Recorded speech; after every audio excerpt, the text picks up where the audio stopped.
Now that Blackish has officially ended its 8-season run on ABC, Tracee Ellis Ross is preparing to move on to other projects. After discussing the closure fans received in the final episode of Blackish, the conversation switched to Ross's previous series, Girlfriend, which didn't get the same treatment. Now, in an interview with Deadline, Ross revealed that the cast and crew were actually ready to film 13 more episodes of Girlfriend, but weren't able to complete them due to the 2007 and 2008 writer's strike, which eventually led to the show's cancellation. Today we have our comedy hype analysts, Vanessa Fraction, Capone, and Pierre, along with very special guest, comedian Rodney Perry, to give their reactions. Now, before diving in, I do want to read the actual quote from Tracee Ellis Ross, just to give us some context to today's conversation. So she states, "Our last episode that we shot was during the writer's strike, and I actually directed it. It was my first time directing. It was not fun because it was really bizarre. It was surreal. But then just kind of faded away," she said. "We had 13 more episodes to do.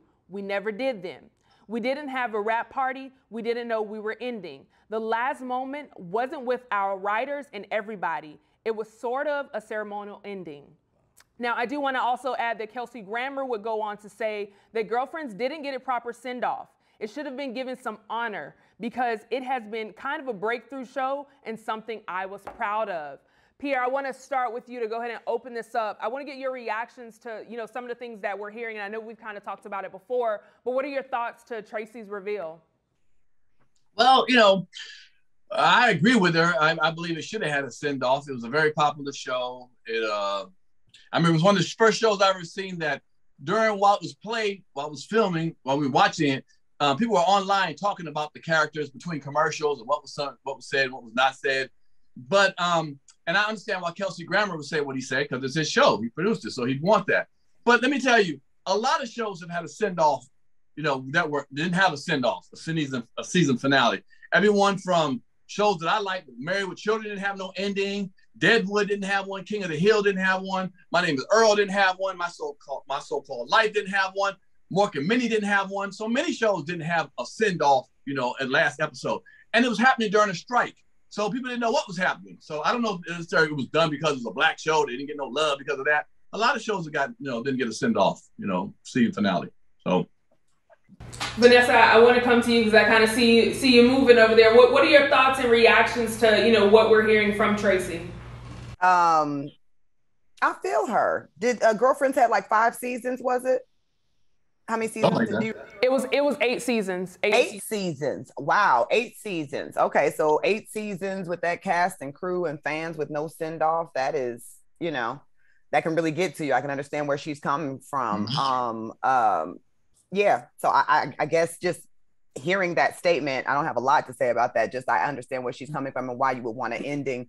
You become very close and you bond with that cast and that crew, and they've worked very, very hard, to produce a great show. As far as what Kelsey said as well, yeah, that's one of those flagship shows that reminds you kind of like that's when Sex and the City then popped off, and it's like a huge show, but it's exploring the dating lives of those fantastic Black women. And so, yeah, I believe they should have gotten a proper send-off, strike or no strike. It's been how many years? Y'all could have did something to, kind of reboot it, give it one more, how y'all doing, or, what have you. So I feel her pain on that. Capone, I want you to chime in on that. What are your thoughts and reactions to, what we're hearing from Tracee as well as Kelsey? Why now? Wow, what is the reason for bringing it up now? If it didn't have a proper send-off, how many years we're talking that it's been off the air now? Why now? I mean, these type of things have been going on for a while, and Pierre has put together a great list of shows that didn't get, a proper send-off. What is the purpose of the send-off? It doesn't make it any less of a great of a show. I think that just the fact of bringing it up now, and you're on another hit show, I guess the other hit show is ending too, and so this is something that you bring up now that should have been done because this one was done right. I don't get it. I don't understand it. Rodney, I want to bring you in on this one because I know, you're heavy in the film industry as well. What are your thoughts? Where are you? Well, as you guys are unpacking this, I just feel like I didn't give my girlfriend a proper send-off either, and I apologize, baby. Damn. I'll break up with your ass, yeah. Your ass, consider your ass broke up with. and I ghosted you, and I apologize. They had a rap party. I heard him first. Consider yourself properly sent off. No, I mean, this has been happening to black shows since good times. You know, we see characters get improperly sent off, like James Evans. You know, John Amos got an improper send off. We see people shows even like Family Matters. I mean, these shows make tons of money for these networks, and then all of a sudden it's just gone. And so I think the litmus test is not on the networks, it's on the audience. We got to call for our shows. We got to be like, yo, what happened to blah, blah, blah? Mm-hmm. And maybe that could be a movie. Maybe that could be a feature film to kind of help us have some closure. But, you know, I mean, we never get closure, man. And I love the list that Pierre put together. And those are some great shows. No diss to those shows, but black shows, this happens all the time. Right, yeah, and I want to make sure we dive into that, because I think it's big to understand what we as the audience can do as well. But before getting there, you know, I can't help but think about, you know, how it affects the actual cast, you know, to roughly end a show that... Oh, your ass ain't working no more. You went from working to not working. So as black entertainers, I want to ask you, and Rodney, I'll start with you. As black, and how do you protect yourself going into these deals? You know, I know there are certain things. I know recently I heard Marlon talk about, you know, pay or play, where, you know, he got casted for something, and whether he was going to star in it or not, he got paid for it. But how do you protect yourself as a black entertainer getting into these deals? I mean, in a perfect world, there are some legal protections, but there is no protection for a guy that's working one day and not working the next day. I mean, you have all the legalese, but at the end of the day, you work for a big company, a corporation, and they're much bigger and they have more resources than you. So how much can you really do? Mm-hmm. And so that's the hard part. And the question arises, do you even need network? Mm. Do you need that anymore? I mean, with all these streaming platforms, places like here, places like, you know, this is a new world. Right. We're getting more power to not even go into their offices. Pierre, let me ask you that same question. What do you think, and for you specifically, how do you protect yourself when you are involving yourself in these big deals with these corporations and networks? Well, I agree with Rodney to a point of, you know, nowadays there's other outlets to make your own show or do your own thing. But when you're working for someone, remember, you're working for someone. They're in control of it. Now, is this asking, are we asking how do you keep working, or how do you keep a show from having a nice send-off? You can't control any of them unless you're the producer of the show and you have the financial backing to do so. If you're an actor for hire, you go along with it. We all know when we start a TV show, it ain't gonna last forever. It's just not. Now, sure, I believe that shows like you mentioned, Good Times, all them shows that we got close to, any show really deserves a nice button ending. It just deserves it. I mean, if you've been around for a while, you have an audience, just to let them hang, and one episode you see something, next episode the show is gone. I think that's really disingenuous to the work that people have put in to put a show together from the producer's aspect. But again, it's a money deal. So I don't know, you know, unless you can control the money, you can't really control that. But like Rodney said, now if you want to do stuff, do it online. You know, y'all can support it, and we're going to do it as long as we want to. But remember, if I'm controlling a show and it's online, it's my show, what happens if one day I decide, you know what, I don't want to do it no more and I want to leave, and the other actors, and I got to stay because they're going to say the same thing about me? You know, if you ain't running it, you ain't running it. You here for the ride, and just enjoy the ride as long as it is.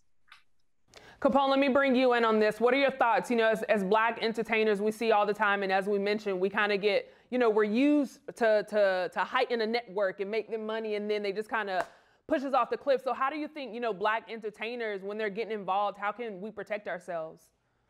Both gentlemen spoke very eloquently of the truth, but my vision is different. I've never been the Hollywood type of guy. My success has come from Capone's money. Capone's in charge. Capone does it his way. And before the internet and all of that stuff, I invested in myself. And, you know, I took bumps and bruises just like anybody else. But when you're playing their game, you got to go by their rules. They don't have to do anything that you want them to do because you successfully made them money. You also made money for yourself. So invest in yourself. A lot of these actors that I see that have all of this money are still waiting for deals. They wait in the old-fashioned way. You know, there's a lot of black millionaires, a lot of Black investors. Go out there and search. You know, if you got a problem with the way they're doing things, start to do your own narrative of things. And that's the way I feel about it. Vanessa, I want to get your thoughts on that. You know, as a Black entertainer and for yourself as well, how do you feel we can protect ourselves when we are involving ourselves in these type of deals? Just keep going. In this business, it's a lot of bumps and bruises. The gentlemen all made very, very good points about things that you can do. A lot of people, when they're starting out, especially maybe when girlfriends started out, that might be your first gig. You really don't have any capital to go doing it, go out on your own. I know myself, I'm a really great actress. I'm a really great comedian. I even write. Producing, getting to the finish line, you know what I mean? Not necessarily my strong point. Then you're pulling in different people and you're becoming this whole thing. And as Rodney had pointed out in the beginning, that is quite the avenue to go down, you know, with all of our cameras and all the things that we can do, you know, ourselves and getting self-taught and all this and bringing in other people that know the things that you don't. You don't have to play the games as much as you used to. You know, we are speaking about Girlfriends that came out, you know what I mean, when it did. And so now I think that it's important for you, even if you don't have the capital to leverage, and sometimes if you don't yet have the information to keep your stuff going on your own, you can stay prepared and understand that when you have a job, you need to be getting ready for that next job, not getting comfortable in the position that you're in, and you need to be still auditioning or starting writing your own thing and starting to do your own thing. It's I think the most important thing to protect yourself is to not get comfortable. And I think we know that, you know what I mean, as artists, but not to get comfortable in one thing because it can feel really good and the money's really flowing, but to always be prepared for what that next thing is for you and keep your eye on what your goals are, which your goals shouldn't be just this one, you know, this one thing. No, hey, Symphony, I say, this is an idea I just came up, I've had. Okay, a lot of times these people who are on these shows, these actors, after a while, the show becomes, if it's a successful show, a couple of years, they do what's called renegotiate their contracts. Okay, the actors come renegotiate. If they're so concerned, which they should be, or want so bad, in that contract, they should ask, make sure we have a finale. I want a raise, but we all agree that we want at least a finale show. If the producers say yes and sign off, then that's how he has to go along with the contract. You know what I'm saying? So while they negotiate for more money, if they care as much as we do as fans watching shows for a finale, they themselves should say, we want a finale attached to my contract. You know, it's been 2 years, it's been 4 years, let's make it happen. Let's see people do more of that. Then they get the finale. I like that. That's a great idea, but I was also thinking the flip side of this whole thing is you don't want to stay too long either. You know, you don't want your show to be on and you trying to get to a finale and the show been bad for 5 years and you like, damn it, I wish they'd cancel us. So you know, there's a show you could go too far too. Right. And so trust me, one more episode ain't gonna kill nobody. Okay, one more of a bad show ain't gonna kill nobody. Tracee Ellis Ross talked about 13 more. Maybe this show had outlived its usefulness. You're right, but one more episode. If people are watching it, one more episode. But they said 13 was not filmed. Right. The last season. Right. And I'm gonna get Capone to pay for mine. Thank you, Capone. And we gotta give you one more show to end it. Well, whatever. I just made an idea. You asked me, so I made it. I think to summarize that, I think too, just not a lot of people think about just adding things to the contract. Thank you. That's an idea. And just kind of like, okay, well, whatever I have, because sometimes people can just be so excited to get a deal that they don't think about adding to the contract. But I do want to bring up something because Tracee O'Neal talked about Hollywood being a beast. Tracee O'Neal? That just chooses. Not recently though. No. No, not recently, Rodney. But he just talked about, you know, how Hollywood is a beast that just chews you out to poop you out. And I've heard a lot of people talk about this, right? But people Tracee still O'Neal said up. Poop? He used other words. But you know, a lot of people talk about how Hollywood is, but yet people still sign up every day. So I want to come to you, Capone, because I know you're big on this. You know, why do you think people are still lining up to be, you know, in Hollywood or be a part of Hollywood, despite knowing that as a Black entertainer, you're probably gonna get spit out? It's addictive. Being famous is addictive. Getting likes is addictive. Getting popularity for those who strive to be in a business that they know nothing about. Nothing at all. They don't know the ifs and the ands and buts about it. Now, everybody wants to be famous until you become famous. And then you realize that your life is no longer your life. You know, so all of these things that you don't foresee, you're just seeing what you see as the image on TV or on the internet, and all these guys are becoming popular. Like Rodney just said, you know, you can become popular on the internet. And there are people who have been made millionaires that's been going viral. And all of us guys who have all of this talent, why aren't we doing it every day? Why? It's a question, because if this guy is doing it and you got the Desi Banks and you got the Just Hilariouses that's becoming famous, and us veterans are kind of like hating on them and we don't want to do that, but that's what it was for them to become who they became. Why can't we take our talent and then do the same type of thing and explode? But, you know, we become very, very comfortable. And in this business, you have to learn to become uncomfortable to become comfortable. Pierre, I want to bring you in on this one because I know I've seen you, you know, with Pierre's Panic Room, Comedy Hype. You know, you're kind of stepping into that space of utilizing social media. So I want to get your perspective. Why do you think so many people are still signing up? Because Patrice O'Neal also talked about people that get spit out by Hollywood, they get back in line to do it again. But I've seen you say, you know what, I'm not trying to go the Hollywood route. I'm gonna do this on my own. Why do you think so many people are lining up and starting over and signing up to be in Hollywood?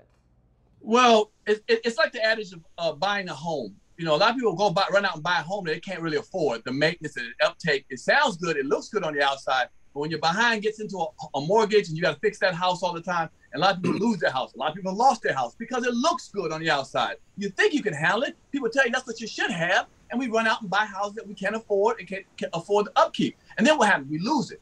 Same thing in Hollywood. It's a vision. It's glossy out there. Now, like Capone said, why don't more people do that? It's a lot of work to produce something. Them Desi Banks and the Country Waynes, they work hard every single day to get their stuff out there. Everybody don't have that to do that every day. It's easier to walk on a set that the camera's already there, the crew's already there, the infrastructure to get it out is already there. All I gotta do is be me and be funny or whatever I gotta do, act. That's much easier than me trying to put it all together every single day, work on that. People ain't got time. People don't want to do that. That's not their lane as a hustler. Capone's a hustler.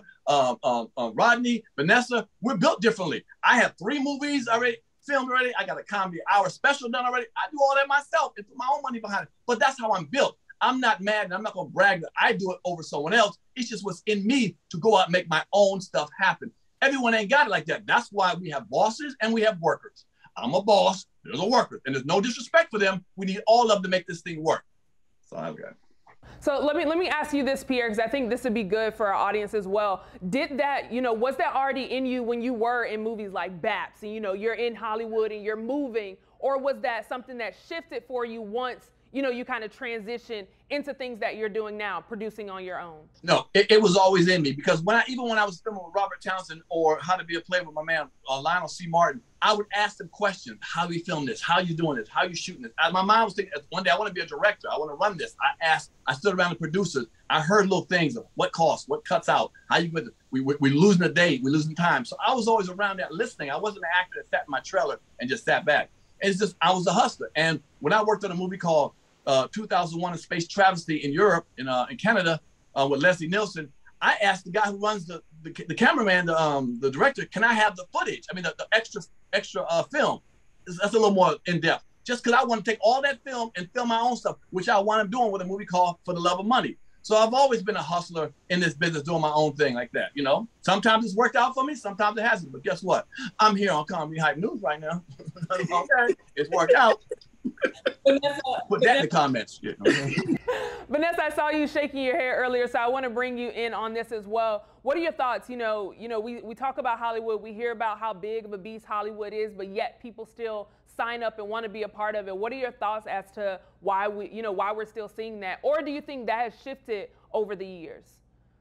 I think that as far as lining up for Hollywood, some people just love what they do for a living. I know what I got into this for was my passion for comedy, my passion for making people laugh, my passion for bringing joy to people. That hasn't changed. You know, Hollywood, you know, especially coming up, and as we talk about this transition and this shift, Hollywood had been that machine that can push you out there a lot quicker and a lot more effectively than you could do on your own. Now that we are walking into this new era of doing it yourself, I think Pierre said it very nicely and gave kudos to those that work hard every day to push it out in a different way than I know that I came up in doing. And respect to those, I've been on the road for 20 years, you know, traveling all around the world, mastering the stage in a way that most cannot do. You know what I mean? So I think that we all have to respect our journeys. And I think that as far as Hollywood goes, for me, it's all about the money. It's really not about the fame. I very much love what I do for a living,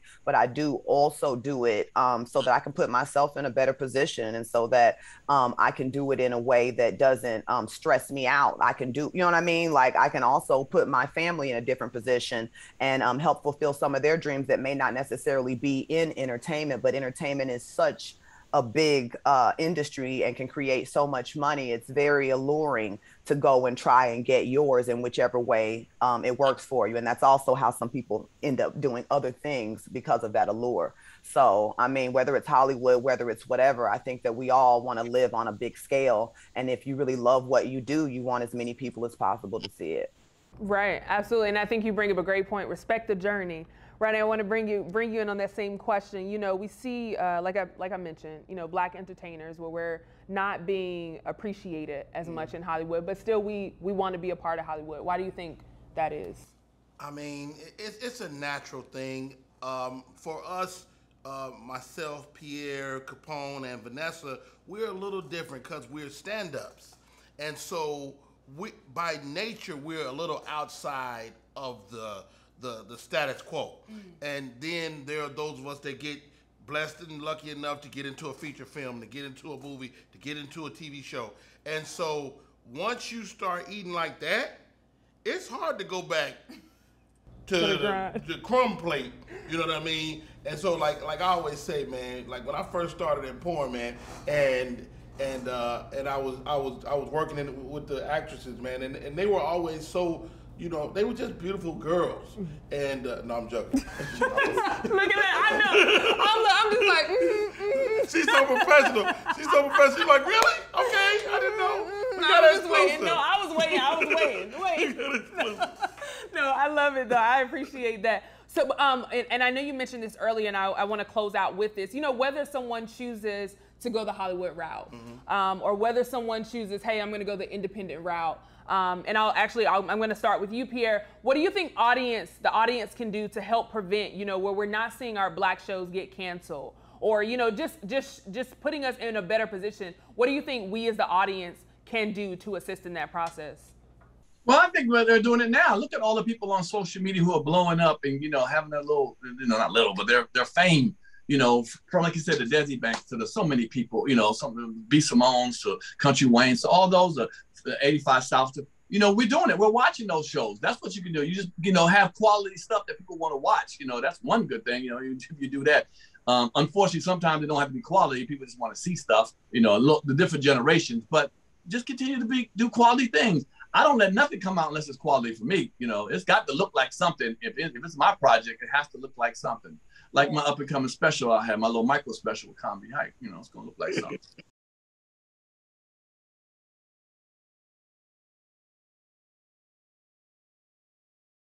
We have to watch it, and I'm a little different than Pierre. I don't think it has to be good. If it's Black, you watch that shit. Period. Damn. Watch it. Period. Flat out. Give it a chance. Seinfeld was on 5 years before it found its legs. You know, they gave that show a chance, and Black shows don't get an opportunity to find themselves. Sometimes the show needs to find its way. Oh, y'all seen so-and-so, it ain't good. Then we off to the next thing, and we don't give our shows a chance to mature. So we gotta, if you Black and they Black, watch that shit. I like that. Yeah, no, I definitely be like, oh, it's Black, let me watch it. But Vanessa, I want to come to you to get your thoughts. What do you think we as the audience can do to help in this process? Close to what Rodney said, just keep on watching, keep on commenting. As we have the social media and things like that, go ahead and talk about it while it's on. Go ahead and tweet, go ahead and at the show and at the network that it's on or what have you, and put your money where your mouth is. You know what I'm saying? When you see the people that you like, go out and support that thing. And when something goes off and you don't like what has happened, go ahead and let your voice be heard with that as well. Like, don't let things just happen, because they brought the game back and some other shows. Why? Because of the way that the audience responded. And so I think that you just have to continue to let your voice be heard in all ways. It's the primaries here in Georgia. Make sure you get out and vote. Now, I think Capone is going to like when you mentioned put your money where your mouth is. So, Capone, I want to come to you last and certainly not least. What do you think we as the audience members can do to help and assist in processes like this? Rodney said it, basically you got to support Black. And unfortunately, and I say this with all my heart, they have found a way to make Black people battle each other.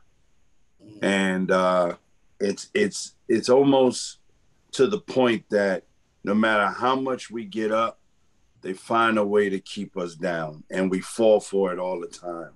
I'm doing my own tour, which I put my own money up. In every facility that I went to so far, they put a Black representative on me. And the Black representative, unfortunately, doesn't do everything that he's supposed to do at the point of making my show or helping me make my show successful.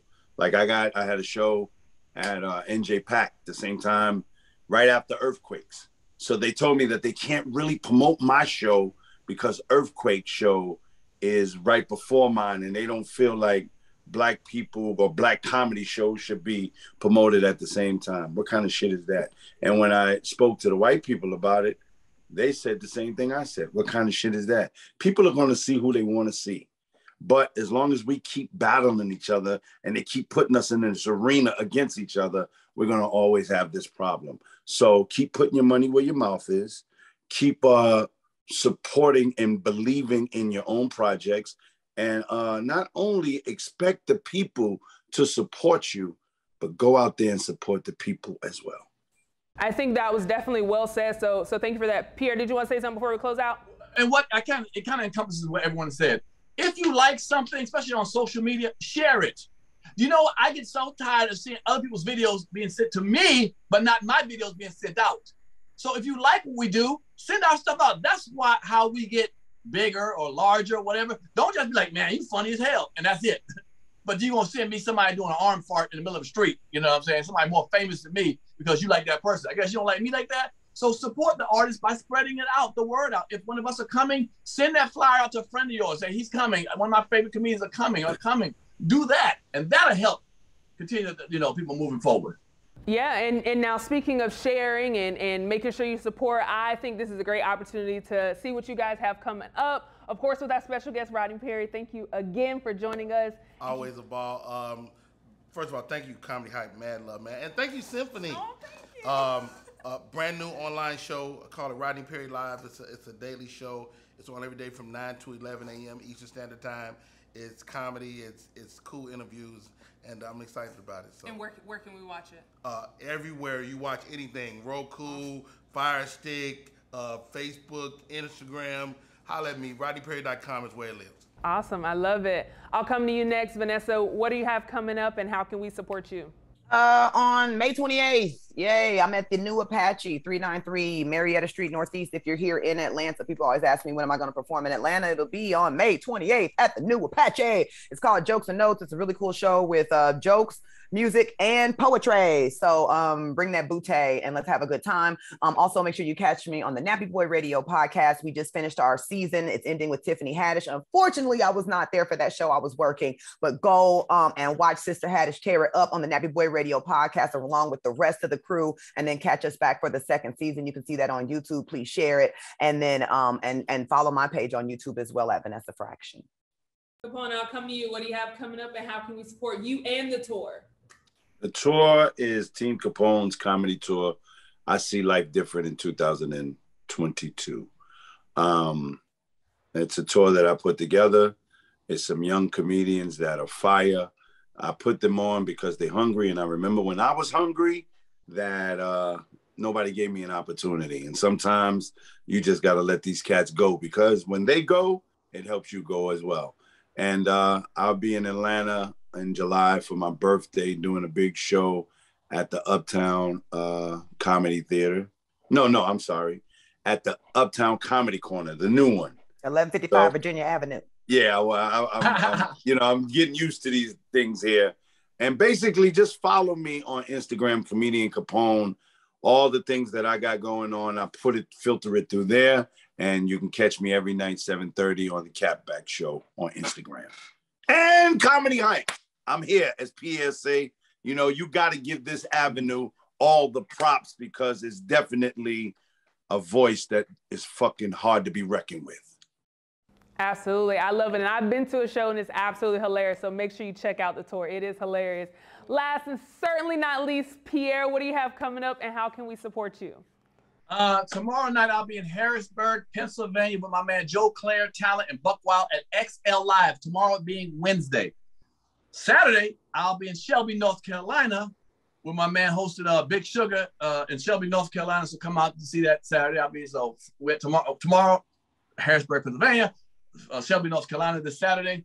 June 11th in LA. If you live in LA, June 11th, I'm shooting my micro special, okay? And I'm gonna talk some shit, okay? I might get into some racial stuff, okay? You know what y'all like, what you don't like. So Comedy Hype and me, we're gonna do a little micro special, June 11th, which is a Saturday, in LA. If you live in LA, come on, hit me up, and on my social media at Comic Pierre. Let's do this, man. And again, I thank y'all for watching. I thank y'all for supporting the whole crew. I love y'all. And guess what? I love the comments too, because you'll see early in the morning I get on them and I get in them. Oh, I definitely appreciate y'all for calling and chiming in on this one. Congratulations to everything that everyone has going on, and we will definitely be sure to, show our love. Go ahead, Capone, before we go. I got one more thing to say. I want to give a real shout out to this comedian, Ali Sadiq. He did his own special on, I think it's YouTube. Yeah, and it is phenomenal. I love that guy, but when I see somebody that put that work in, did it all on his own. So I really, really want to give a special shout out to Ali Sadiq. And there's a lot of comedians out there that are underrated. So anytime I get a chance to praise them, especially on a forum like this, I want to praise them. Ali, that was a great, great performance. Absolutely. I will be sure to check that out tonight. You said it's called Domino Effect. It's free on YouTube. They released it free, and it's called Domino Effect. And you go to his website, and it'll come straight up. Well, I will make sure I check it out tonight. So I appreciate that, Capone. And again, thank you all for chiming in on this topic. But you heard from us. Now we want to hear from you in the comments below. What are your thoughts on Tracee Ellis Ross's thoughts about how Girlfriends ended? For Comedy Hype News, I'm Symphony Thompson. Put it in them comments. Down below. Do you know the comedy culture? Play Comedy Hype, the game. Out now.